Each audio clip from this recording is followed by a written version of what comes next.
Salut à tous. Bon, on se retrouve devant la caméra aujourd'hui pour un nouveau défi.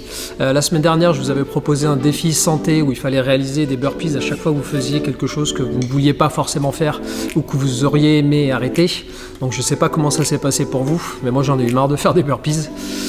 Maintenant, je vais revenir sur un défi qui va être un petit peu différent. Un défi qui va être un peu plus un défi mental, voire performance. Donc étant donné qu'on est coincé à la maison et qu'on fait souvent les mêmes mouvements, on se retrouve souvent à faire des pompes, des HSPU, des air squats, des pistoles ou peu importe le mouvement qu'on fait.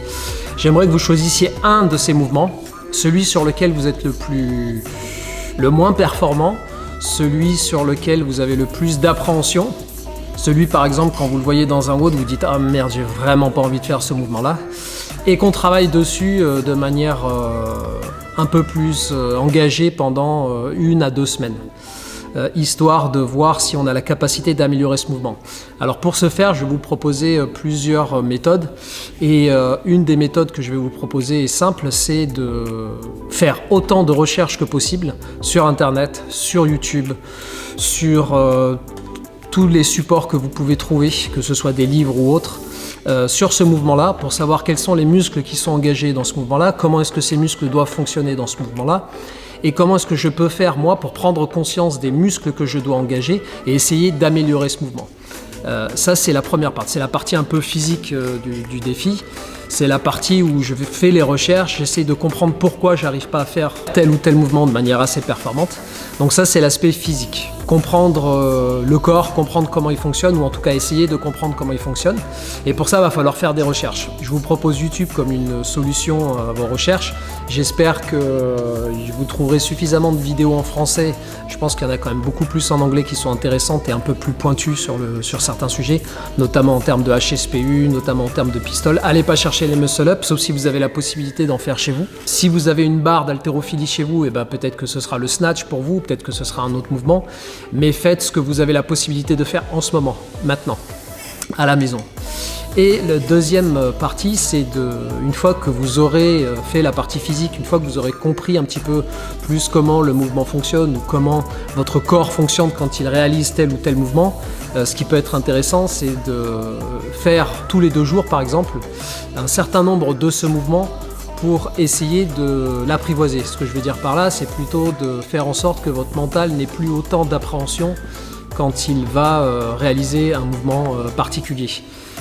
On sait tous que les perceptions qu'on peut avoir de certains WOD vont nous mettre en situation de réalisation de cette perception. Ce que je veux dire par là, c'est que si je me dis « Ah là là, ce WOD, il va me cramer, il va me fumer, ça va être trop dur ou ça va être trop difficile, etc. » À peine 2 ou 3 minutes dans le WOD, mon mental, il commence à me rappeler un peu tout ce que je m'étais dit avant et il me dit « Ouais, c'est vrai que c'est trop dur, etc. » Et on a tendance un petit peu à abandonner, voire même à reculer devant un WOD, alors qu'au final, c'est pas forcément le cas. Ça veut dire que le résultat ou ce que vous pensiez n'est pas forcément réel, voire même n'est pas réel du tout. On a souvent en fait des appréhensions, on a souvent des perceptions de choses qui sont complètement irréelles, qui sont complètement fausses.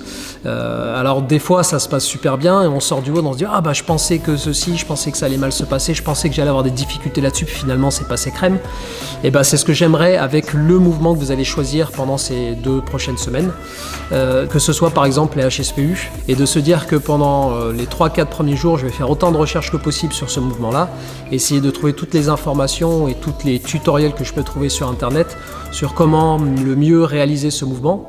Essayer de voir si par rapport à tel ou tel mouvement j'ai des problèmes de mobilité et m'attaquer un peu sur cette mobilité-là et trouver les meilleures méthodologies pour attaquer les problèmes de la mobilité.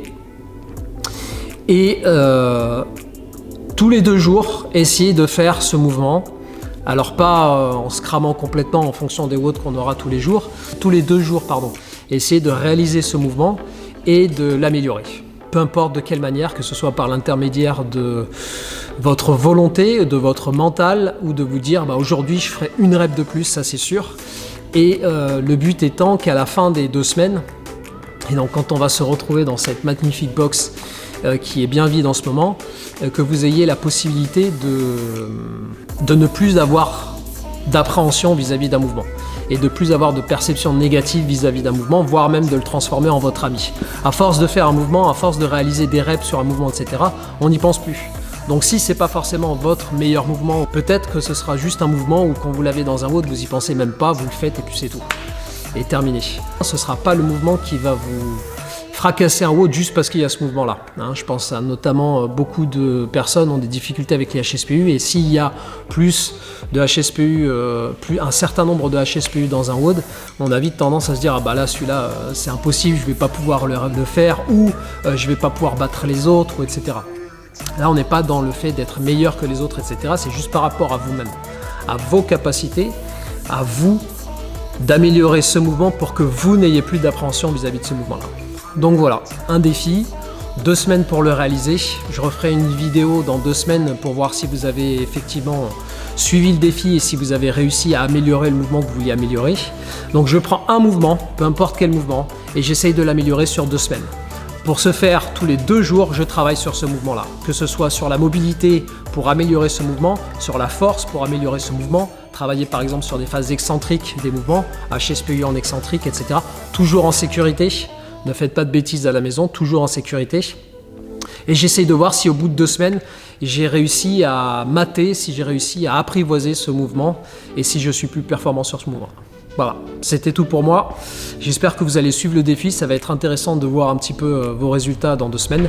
Et je vous dis à la prochaine vidéo ou au prochain défi. A plus, ciao la team, bye.